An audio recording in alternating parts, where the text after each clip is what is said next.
So hi, welcome back to my YouTube channel, and for today's tutorial, ituturo ko sa inyo kung paano nga ba mag-register ng ALLDATA99 sa ating Smart or TNT SIM.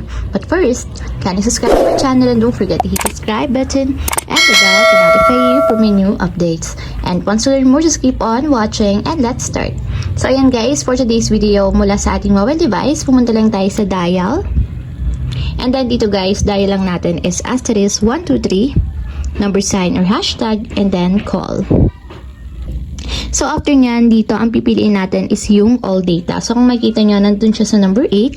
So number 8 yung itatype natin. And then tap send. And then dito, piliin ulit natin yung all data. So piliin natin yung number 1. And then tap send. So dito naman guys is hanapin nyo lang dito yung 99. So kung makikita nyo, nasa number 2 siya, kaya ang itatype natin is number 2. So 6 GB for 7 days worth of 99 pesos. So tap na natin yung send. And ayan guys, makakakuha daw tayo ng 6 GB for 7 days worth of 99 pesos. So ayan, ito yung ALLDATA99. So para ma-subscribe, type natin yung number 1 to subscribe and then tap send. And then, continue lang natin guys. And then, send.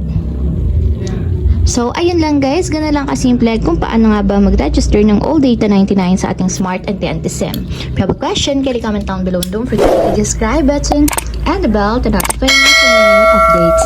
And, thank you for watching!